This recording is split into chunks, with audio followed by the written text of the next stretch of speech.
Nah, setelah kita mengetahui bagaimana karakteristik generasi Z itu, maka apa yang perlu kita yakini agar kita lebih berdaya dalam memfasilitasi mereka? Setidaknya ada 3 mindset fasilitator pembelajaran yang perlu kita benamkan di dalam pikiran kita. Apa saja 3 mindset fasilitator pembelajaran itu? Yang pertama adalah meyakini bahwa belajar itu mudah dan menyenangkan jika kita tahu caranya. Maksudnya adalah bahwa seorang fasilitator pembelajaran perlu terus belajar, perlu terus mencari cara-cara yang kreatif dan inovatif untuk memastikan proses pembelajaran yang ia fasilitasi bisa dilakukan dengan mudah dan menyenangkan oleh siswa-siswinya. Kemudian yang kedua, fasilitator perlu meyakini bahwa setiap siswa, setiap orang memiliki sumber daya untuk memaksimalkan potensi dirinya dengan belajar. Tugas kita sebagai seorang fasilitator pembelajaran adalah membantu mereka, siswa-siswi kita, untuk menemukan sumber daya yang mereka miliki. Kita tunjukkan sumber daya mereka, kemudian kita arahkan mereka untuk menggunakan sumber daya itu dalam memaksimalkan potensi yang ada di dalam dirinya dengan cara terus berlatih dan belajar yang kita fasilitasi prosesnya. Kemudian yang ketiga, meyakini selalu ada pembelajaran dan hal positif dari setiap perilaku yang dimunculkan siswa. Di sini, seorang fasilitator pembelajaran perlu fokus pada pembelajaran dan hal positif. Apapun yang terjadi pada saat proses pembelajaran, baik itu kegagalan atau keberhasilan, tugas kita adalah menggali pembelajarannya dan menggali hal positif yang bisa dilihat oleh siswa-siswi kita agar mereka lebih mampu lagi, lebih berdaya lagi untuk proses pembelajaran selanjutnya. Nah, itulah 3 mindset fasilitator pembelajaran yang perlu kita benamkan di dalam pikiran kita agar apa? Agar kita lebih berdaya dalam menjalankan peran kita sebagai seorang fasilitator pembelajaran.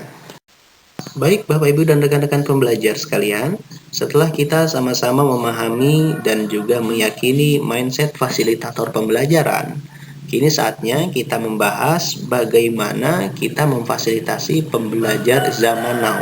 Namun, sebelum kita mengaplikasikan bagaimana metode dan juga tekniknya, penting bagi kita untuk memahami prinsip-prinsipnya terlebih dahulu. Kenapa?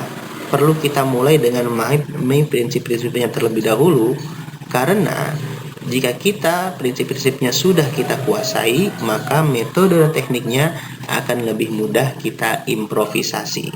Teknologi. Nah, sekarang kita kembali kepada prinsip dalam memfasilitasi pembelajar zaman now. Ada 3 prinsip yang perlu kita pahami. Apa saja itu? Yang pertama adalah kita perlu lebih banyak interaksi yang berarti daripada presentasi yang detail. Kenapa? Karena anak-anak pembelajar zaman now itu tidak butuh-butuh banget dengan presentasi kita yang detail. Karena hal detailnya bisa mereka lihat, bisa mereka browsing di Google dan sumber informasi lainnya. Nah, tinggal bagaimana kita ngajak mereka berinteraksi. Kita gali apa yang sudah mereka dapatkan dari sekian banyak informasi yang mereka sudah dapatkan dari kegiatannya belajar di dunia maya dan lain sebagainya. Yang kedua, prinsip dalam memfasilitasi pembelajar zaman now adalah kita lebih banyak praktek dan umpan balik daripada informasi yang lengkap. Nah, seperti tadi yang saya sampaikan di awal-awal, bahwa anak-anak generasi Z ini ya, mereka itu banyak ilmu, banyak sumber informasi tapi minim pengalaman. Maka kita perlu menghadirkan media untuk mereka bisa mendapatkan pengalaman itu. Dengan cara apa? Dengan cara melakukan banyak praktek dan jangan lupa berikan umpan balik. Umpan balik di sini adalah kita menyampaikan apa yang sudah baik dan apa yang perlu ditingkatkan. Nah, ini suka banyak yang salah paham. Umpan balik atau feedback itu diartikan kalau salah dimarahi ya. Yang benar tidak seperti itu. Yang benar adalah umpan balik itu kita hanya menyampaikan apa yang sudah baik dan juga menyampaikan apa yang perlu ditingkatkan dan bagaimana caranya kita arahkan gitu. Karena secara informasi mereka sudah banyak mendapatkan, tinggal kita berikan mereka pengalaman untuk berlatih atau melakukan praktek.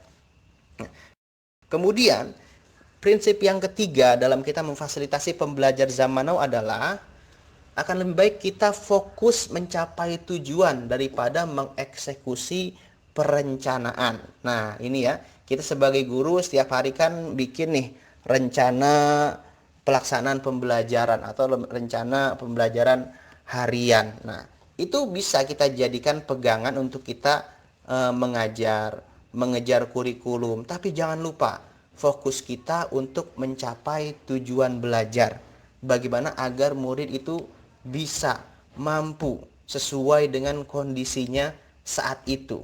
Kalau kita paksakan ngejar dengan target pembelajaran tapi murid kita ternyata kondisinya belum mampu untuk mencapai itu, nah itu perlu kita fasilitasi bagaimana tujuan belajar mereka tercapai.